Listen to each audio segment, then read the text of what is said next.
नमस्ते दोस्तों। आज है लेसन नंबर 10 और लेसन नंबर 10 में आज हम लोग क्या पढ़ने वाले हैं। हम लोग जानने वाले हैं कि कहाँ पे हम इट यूज़ करते हैं, कहाँ पे दिस यूज़ करते हैं, दीज यूज़ करते हैं, ए कहाँ पे कैसे यूज़ किया जाता है और एन कहाँ पे यूज़ होता है, और द THE द भी कहाँ पे यूज़ होता है। इसके अलावा हम सीखेंगे सेंटेंसेस को कैसे एक्सटेंड किया जाता है एंड और इफ़ बट से, और इसके अलावा हम स्पेलिंग्स को बाई एंड लार्ज करेक्टली कैसे लिखें, इस बारे में बात करेंगे। ये है हमारा आज का लेसन नंबर 10। ये सारी चीज़ें एक बेसिक जो हैं ये आपको अगर पता होंगी और अब तक के सारे लेक्चर्स 9 लेक्चर्स देखने के बाद आपका इंग्लिश बाई एंड लार्ज अच्छा हो जाएगा। आप प्रैक्टिस करते रहेंगे और बोलने लगेंगे। ठीक है, kind of a crash course ये जो है 10 लेक्चर्स का आपका। ठीक है, तो चलिए शुरू करते हैं। हम लोग पहले इट, दिस और दीस से कि ये कहाँ पे कैसे यूज़ किए जाते हैं। ओके, तो आप लोगों में से शायद सबको कुछ को मालूम होगा, लेकिन ज़्यादातर लोग इसमें कन्फ्यूजन कर लेते हैं। इनको कन्फ्यूजन हो जाता है कि कहाँ पे इट यूज़ करना है, कहाँ पे दिस यूज़ करना है। This this is a chalk, ठीक है, या इट इज़ अ चॉक, क्या होगा ये है।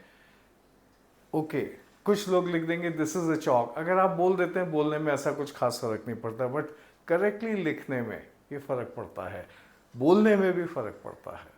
तो ये जानना आपके लिए ज़रूरी है कि इट कहाँ पे यूज़ करते हैं और दिस कहाँ पे यूज़ होता है। ठीक, दिस या दीज, राइट। तो आपको बता दूं मैं कि इट को जब हम यूज़ करते हैं तो जो by and large non living things होती हैं उनके साथ इट यूज़ होता है। यानी कि जैसे आप जिनमें भी जीवन है, जिन चीज़ों में, उनमें इट नहीं यूज़ होता है, उसमें दिस यूज़ होता है या दीज यूज़ होता है। ठीक है, इट यूज़ होगा जब भी, जैसे हम टेबल की बात करेंगे, चेयर की बात करेंगे, कैमरे की बात करेंगे, इन सब चीज़ों के लिए इट यूज़ होता है। जिसमें भी जान नहीं है, निर्जीव चीज़ें हैं, और जिसमें जीवन है, जैसे ह्यूमन बीइंग्स हैं, एनिमल्स हैं, प्लांट्स हैं, ट्रीज़ हैं, इन सब के लिए हम दिस यूज़ करते हैं, राइट। एक सिंगल पर्सन के लिए, एक सिंगल चीज़ के लिए, ट्री के लिए दिस यूज़ करेंगे, और ज़्यादा होंगी तो दीज यूज़ करेंगे। ठीक है, तो करेक्ट सेंटेंस क्या होगा? करेक्ट सेंटेंस होगा इट इज़ अ चॉक या it is a pen. It is a pen, this is a pen नहीं होगा, राइट। तो इस बात का ध्यान रखना है। जब हम किसी ट्री के बारे में बात कर रहे हैं तो we will say this, this is banana tree. Banana यानी केले का पेड़, बनाना ट्री। ठीक, और बहुत सारे ट्रीज हैं तो दीज आर मैंगो ट्रीज। ठीक, तो ये आप लोगों को पता लग गया कहाँ पे इट यूज कर रहे हैं, कहाँ पे दिस यूज कर रहे हैं। सिंपल सी चीज, नॉन लिविंग थिंग्स के लिए इट यूज करना है और जो लिविंग थिंग्स हैं उनके लिए दिस यूज करना है। As simple is this. आपकी ग्रामर इंग्लिश सॉर्टेड है इस मामले में। Okay, clear. ये आपको एग्जांपल्स भी दे दिए। It is a pen, pen non living है, कुछ भी नॉन लिविंग है आप सोच लीजिए जिसमें जीवन नहीं है। This is a banana tree, human के लिए यूज करेंगे तो भी दिस यूज करेंगे। ठीक है, एनिमल्स के लिए यूज करेंगे तो भी दिस। तो ये हो गया डिफरेंस इट, दिस और दीज के लिए, कहाँ पे आपको क्या यूज करना है। अब आते हैं नेक्स्ट, कहाँ पे ए यूज होता है और कहाँ पे एन यूज होता है। तो हम अब इसको मिटा देते हैं और लिखते हैं ए या अ। ठीक, और कहाँ पे एन, राइट। कभी भी जब हम सिंगुलर किसी के लिए यूज करते हैं, ठीक है, किसी सेंटेंस के साथ, तो उसके लिए अ लगा देते हैं, ए लगा देते हैं। बोलते हम अ हैं, जब बोलते हैं या लिखते हैं तो this is he is a nice human being, right. तो अ लगाने से, तो अ इज एन आर्टिकल, इसको लगाने से एक थोड़ा उसको वेट मिलता है, ठीक है, उस पर एक इम्पॉर्टेंस अटैच होती है। तो इसलिए जो है हम उसको he is a nice human being कहते हैं, ठीक है। इस तरह से ए लगाया जाता है। और एन कहाँ पे लगाते हैं? कोई भी वर्ड जब वॉवल से शुरू हो रहा होता है उसके पहले हम एन लगाते हैं। सॉरी, यानी वॉवल क्या है? ए ई आई ओ यू। अगर उनसे कोई भी वर्ड यूज हो रहा है, शुरू हो रहा है, तो हम एन लगाएंगे, ठीक है। एक्सेप्शंस हैं कुछ उसमें जो आपको धीरे धीरे समझ में आएंगे। मैं एक एक्सेप्शन आपको आज ज़रूर समझाऊंगा। तो हम बात करेंगे जैसे एलिफेंट है, ठीक है। तो एलिफेंट के लिए हम क्या कहेंगे? This is an elephant, right. तो दिस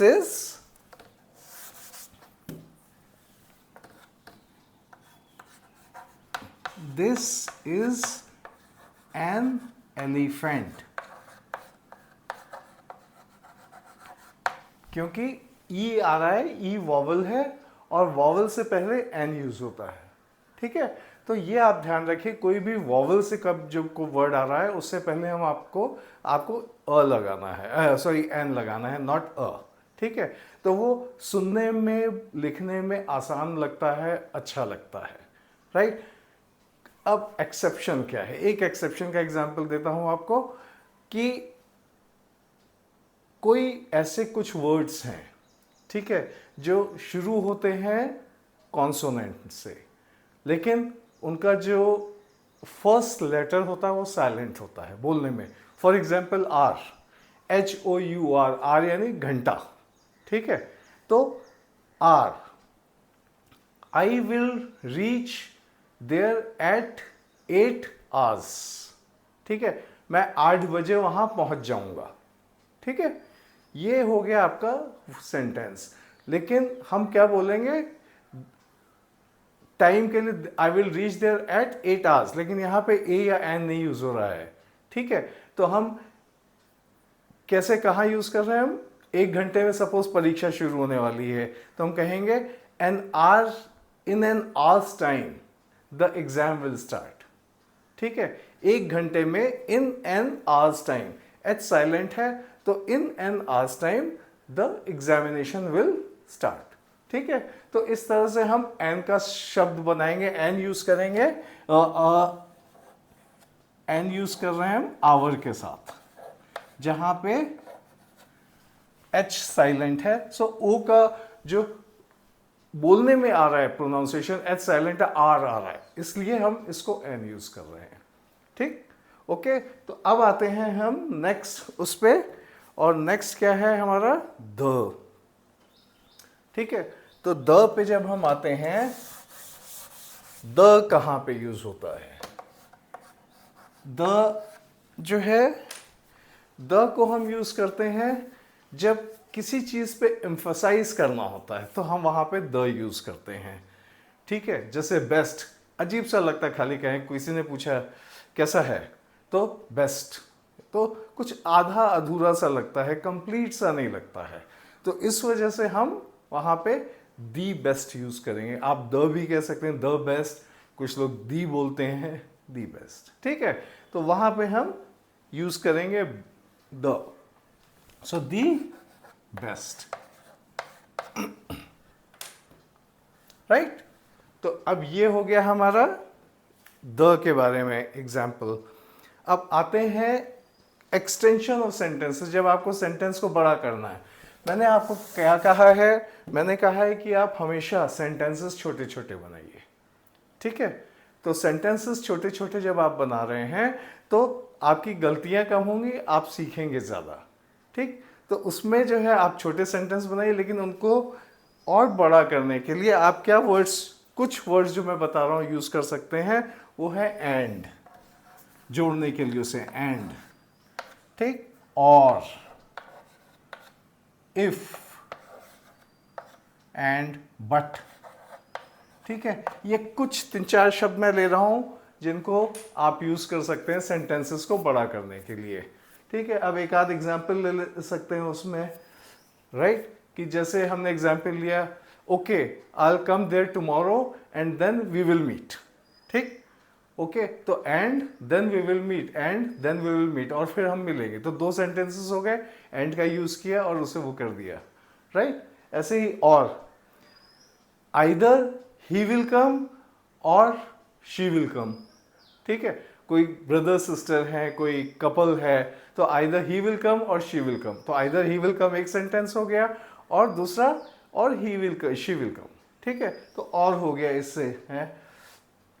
इफ लगा के भी हम सेंटेंस को बड़ा कर सकते हैं, तो इफ लगा के हम कैसे सेंटेंस को बड़ा करेंगे, आई will come if I am invited, ठीक है, आई will come if I am invited, ठीक है, तो मैं आऊंगा एक सेंटेंस हो गया, इफ आई एम इनवाइटेड दूसरा सेंटेंस हो गया, और हमने उसमें बीच में इफ लगा दिया है। ऐसे ही बट यानी लेकिन, तो इसके लिए क्या कर सकते हैं, आई मे कम, ठीक है, I may come but you have to make arrangements for my stay, ठीक है, तो इस तरह से करके बट लगा के हमने 2 सेंटेंसेस को जोड़ के सेंटेंस को लंबा कर दिया। इस तरह से हम सेंटेंसेस को लंबा कर सकते हैं। अब हम आते हैं किस पे, स्पेलिंग्स को करेक्टली जहां तक पॉसिबल हो वो लिखने के ऊपर, राइट। तो अब हम आ जाते हैं सेंटेंसेस को करेक्टली लिखने के लिए। तो वर्ड्स आपको करेक्टली लिखने हैं। वर्ड्स करेक्टली लिखने के लिए क्या करना पड़ता है, ओके, मैनेज, मैन एज, आपको क्या करना है, कोई भी वर्ड है उसको कोशिश करके छोटे छोटे शब्दों में बांट लेना है, ठीक है, और उसके बाद उससे आपको ज़्यादातर आप जो शब्द बनाएंगे इंग्लिश के, उसको correctly, by and large correctly, मैं ये नहीं कह रहा हूँ कि सारों में सब ऐसा हो जाएगा, सारे आपके बिल्कुल परफेक्ट वर्ड्स होंगे, इनकी स्पेलिंग्स ठीक होंगी, नहीं, लेकिन 95% एंड अबव आपके अच्छे वर्ड्स, सही वर्ड्स बनने लगेंगे with correct English, with correct spellings, okay. तो जैसे लेते हैं मैन, तो मैनेज की स्पेलिंग क्या होगी, मैन, ठीक है, मैन। मैनेज एज, एज, ठीक, तो ये हो गया मैनेज, राइट, ये मैनेज हो गया। अब इसके आगे आप मेंट लगा दीजिए तो मैनेजमेंट हो गया, ठीक है, ये एक एग्जाम्पल हो गया।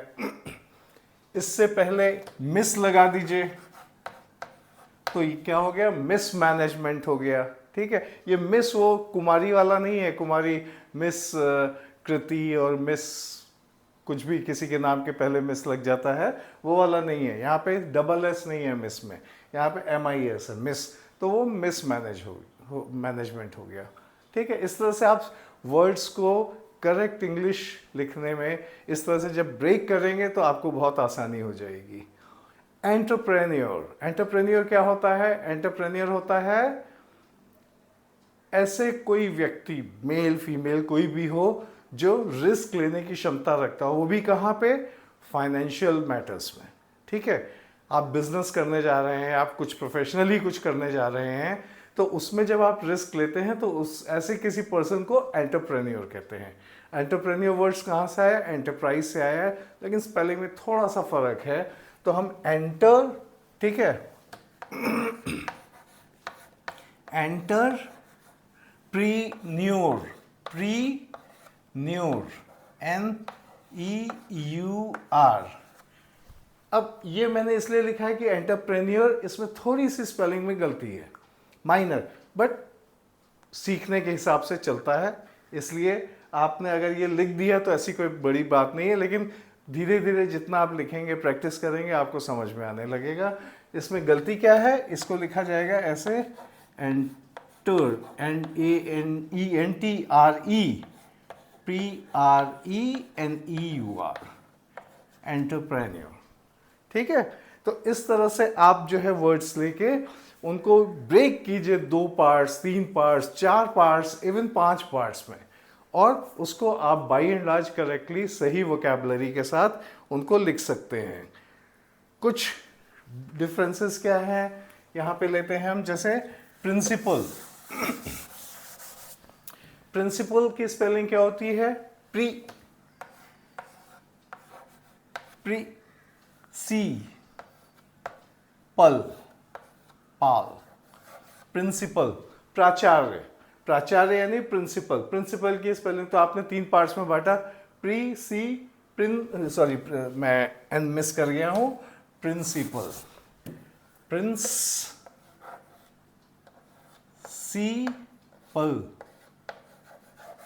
ठीक है, तो प्रिंसिपल 3 पार्ट्स में हमने इसको डिवाइड कर दिया, राइट। और ये हो गया प्रिंसिपल, प्राचार्य। अब एक और प्रिंसिपल होता है, आपको मालूम है उसकी स्पेलिंग क्या होती है? प्रिंसी, यहां तक सेम है, लेकिन ये जो है ना फर्क, PAL की जगह PLE होता है। ऐसे कहीं कहीं आपको डिफरेंसेस मिलेंगे, बट जितना आप प्रैक्टिस करेंगे उससे आप सीखते चले जाएंगे, आपको पता लगता चला जाएगा। इस प्रिंसिपल का क्या मतलब होता है? ये प्रिंसिपल होता है कि मेरे कुछ, कहते हैं ना, मेरे कुछ प्रिंसिपल्स हैं, मैं अपने प्रिंसिपल्स पे ही चलता हूँ। ठीक है, तो मतलब मेरे कुछ अपने वसूल हैं, असूल हैं, वो असूल जो होते हैं वो प्रिंसिपल्स, तो उनको प्रिंसिपल कहा जाता है। तो ये फ़र्क है, स्पेलिंग से 2 शब्दों का बिल्कुल अलग अलग मतलब हो जाता है। ओके, तो इस तरह से आपकी स्पेलिंग की प्रैक्टिस हो जाएगी। ऐसे बहुत सारे वर्ड्स हैं, आप सोचिए तो, जैसे वाव, बहुत वर्ड यूज़ करते हैं आप लोग, तो वाव, WOW वाव, काओ, COW काओ, चाओ, CHOW चाओ। इस तरह से बहुत से सिमिलर वर्ड्स होते हैं जो आप यूज़ करके इस्तेमाल कर सकते हैं। Lesson, less LESSON, लेसॉन। ठीक है, तो इस तरह से आपके ये सारे वर्ड्स आप कर सकते हैं। ठीक है, तो अब आपका ये हो गया आज का, ये प्रिंसिपल्स और ये सारा यूज हो गया। इन सब चीज़ों को अब तक जो 10 लेसन्स में आज के मिला के मैंने आप लोगों को बताया है, इन सब को जब आप एक बार फिर से देखेंगे, बार बार देखेंगे, आपको समझ में आने लगेगा कि आप जो है उसको सीख गए हैं और सीख रहे हैं। बस आपको प्रैक्टिस करते रहना है, प्रैक्टिस करेंगे। ये बेसिक क्रैश कोर्स टाइप का है जिसमें आपने इंग्लिश कैसे शुरू करनी है, शुरुआत कैसे करनी है, और बोलने की प्रैक्टिस बिना झिझक के, ये सब आपको आने वाला है, आ जाएगा। तो प्रैक्टिस करते रहिए, और आगे हम बात करेंगे। मुझे रिक्वेस्ट आई है कि मैं इंग्लिश इंटरव्यूज़ वगैरह में किस तरह से यूज़ करें, इंटरव्यूज़ के बारे में कुछ बताऊं। अगले लेसन्स में हम बात करेंगे इंग्लिश का यूज़ कहाँ पे, इंटरव्यू में आप फर्स्ट टाइम इंटरव्यू देने जा रहे हैं, सेकेंड टाइम, किस तरह से इंग्लिश और बाकी चीज़ों का ध्यान रखें, छोटी छोटी चीज़ों का, जिससे आप इंटरव्यूज़ में सक्सेसफुल होए और आपको अच्छे जॉब मिल सके। ठीक, तो आप बस देखते रहिए ये सीरीज़। ये 10 लेसन्स का जो कोर्स है, इसको फिर से एक बार देखिए और फिर से उसकी प्रैक्टिस करते रहिए। डेली मैं आपसे कह रहा हूँ, डेली 10 से 15 मिनट, 20 मिनट, जितना आपको टाइम मिले, बट मिनिमम 10 से 15 मिनट प्रैक्टिस करेंगे आप। मैं आपको विश्वास दिलाता हूँ कि 1 महीने के अंदर आप लोग अच्छे से इंग्लिश बोलने लगेंगे, और बाकी जो है आपका सब प्रैक्टिस के ऊपर डिपेंड करता है। तो मिलते हैं अगले लेसन में, जिसमें हम इंग्लिश का यूसेज इंटरव्यूज़ में कैसे करना है, इंटरव्यूज़ को कैसे फेस करना है, उसके बारे में बात करेंगे। ठीक, और इसका क्रैश कोर्स पूरा समझ के इसको रिवाइज कीजिए, प्रैक्टिस कीजिए, और your life is sorted. Okay, तो मिलते हैं अगले लेसन।